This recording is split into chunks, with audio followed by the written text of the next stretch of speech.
Robbie Morris is just one win away from cracking the three figures once again this season. He's been kept out of the top spot on two occasions at Club Menangle today, but no doubt come Saturday night with a very fine book of drives, the 100 winners for the season will come up once again. I caught up with Robbie to discuss the prospects of his drives. Well, Robbie, just one win away from another 100 season. Not lucky today, runner-up on a couple of occasions. Yeah, I keep running second today, but that always happens when you're sort of getting close to them things. But, you know, seconds add up, so we'll just keep chipping away. But, yeah, it's been another good season. Obviously, I had a fair bit of time up in Brisbane as well. So, yeah, look, just another good, consistent year and on to the next. Speaking of Brisbane, Lucky Lodge are about to receive a very special guest over the next day or two. Yeah, no, Larry Leap to Fame will call in on the way through. I think he's travelling tomorrow and then she'll stay Wednesday night and then on again Thursday. They're having Grant and Trista have had a lot of trouble getting him a plane. Obviously a plane would have been much more preferred, but unfortunately they've got to go this way. Robbie, what are we talking about as far as hours are concerned with the travelling? Yeah, well, it's probably 10 hours from Tamborine to Lucky Lodge and then probably another 8 from Lucky Lodge to Melton. So he's got a lot of travelling to do, but the roads are so good now and he'll travel in comfort, don't worry about that. No doubt he'll receive royal treatment when he gets to your place. Yeah, he will. He's got his own yard there and Dad's got the security camera set up. It doesn't leave him very often. So, yeah, no, just great to help good friends in Grant and Trista and it's a great horse to hang out every now and again. Well, let's have a look at the chances on Saturday night. In the opening event, Robbie, Pete said so. The big plus here is the good draw. Yeah, look, he's been ultra consistent. He's getting ready for another tilt at the Inter-Dominion campaign. So he's had a bit of a freshen up since his last run. He seems really good. His work's been good and comes up with barrier 2 and he likes the 2300. So everything's in his favour there. It's probably a bit of speed from out wide, but we'll get involved early and see where we land. Usually with the 2300 metres, Rob, the first half of the race is rather sedate, so being in a prominent position is going to be a plus. Yeah, massively. I think the 2300s, they turn into 1,000 metre races real fast at the moment. So, you know, it's vital to get a good spot early and then go from there.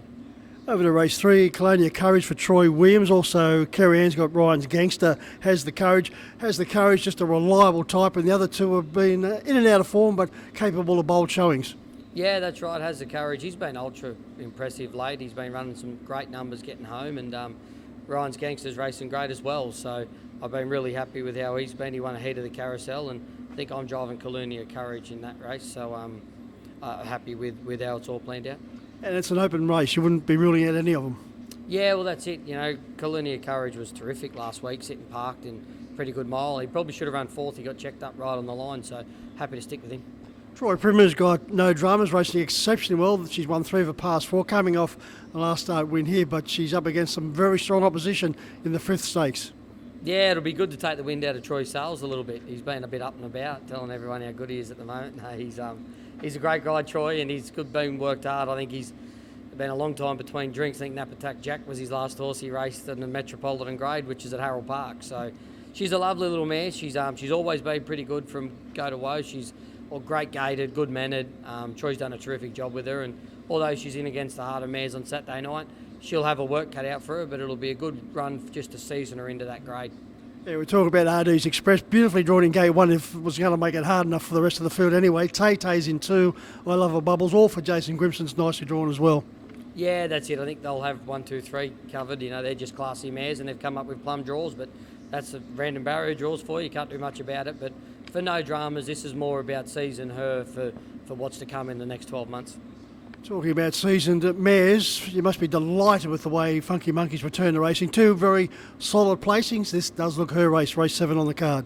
Yeah, look, she's you know, every time we spell her, she comes back better and better, and you know, she's racing so good now. Her mannerisms are just impeccable. It was always probably a fight on our hands getting her to behave herself. She could over race and get keen, and this time in, she's no head check. You know, she's just a real professional now. I was wrapped with her last half at Menangle last week from the 20 metre handicap.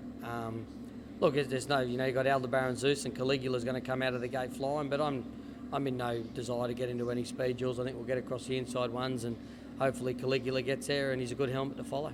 And apart from the higher level of fitness, Robbie, return to a mobile, so she's on level terms. That's right. You know, stands are always hard, but obviously last week she wasn't chasing Caligula and Aldebaran Zeus. But look, they're both quality horses, but she's a quality mare and looking forward to the next couple of months with her. Over to the last, Kanina Provlimas had 6 unplaced runs next to his name. He hasn't been disgraced on any occasion. No, he hasn't. I think he got beat like 3 metres in 50 last week.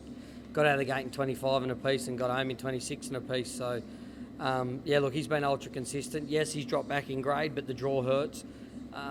We're trying to get away from going forward all the time on him as he's getting a bit older. Would rather drive him with a sit, and there looks to be a little bit of speed on there early. So hopefully we can just get a good cosy trip somewhere and let him loose late. But been really happy with his runs. His numbers don't suggest how good he's actually going.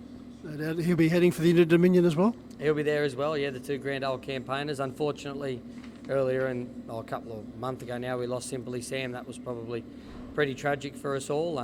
He would have been a great horse to have in the Inter Dominions, but unfortunately we lost him. So the other 2 old boys are going to fly the flag again.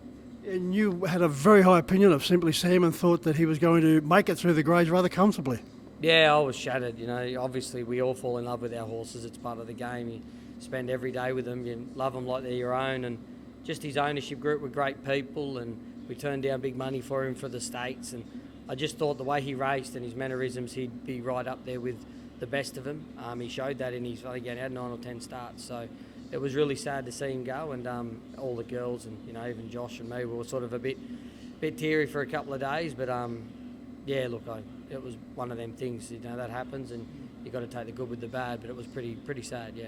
And for those who may not have been able to catch up with the news, he suffered a colic attack.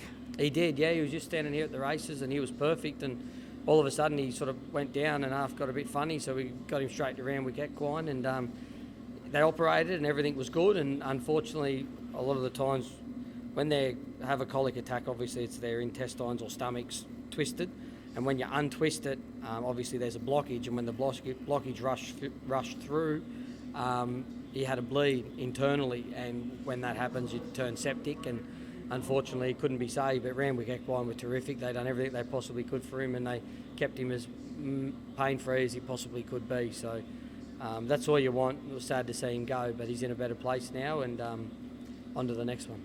Robbie, people outside of the industry, we hear a lot of outside noise about the way horses are treated, but for those inside who know exactly how the horses are treated, they are treated outstandingly well. Chris Waller was an example during the week. He lost his champion horse, Riff's Rocket. He was very emotional, very teary in an interview on Saturday talking about Riff's Rocket, and you don't have to hear about the way you talk about Simply Sam and all those outside noises. That's where they belong, outside. Yeah, you know, people don't understand. You know, we get up every morning, we work from sun up to sundown with these horses, and they become like family. And you know, they're getting 3 feeds a day, rugs changed morning and night, molasses drinks, their chiropractors, you know, their feet done once every 3 weeks. You know, we can't do any more for them. We look after them better than we look after ourselves, and it's a common thing. You know, every horseman here today would look after their horse better than they look after themselves. So, look, you know, all that noise. You know, I can understand that people, but they just don't know our industry. They don't know the sport.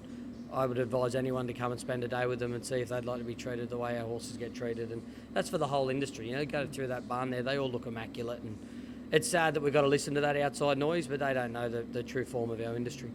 All right, Rob, you need one winner. Hopefully you might get that today, but if you don't, Saturday night, what's the 100th winner? It'd be good if the old Marvel Pete Sedso could get me over the line. He's been so good to us. You know, he's been his owner, Peter Colesford. Great to train for, great horse. You know, Pete's buying yearlings every year now, so hopefully there's a few more Pete Sedsos in the future. As always, good to catch up with you, Robbie. Thank you.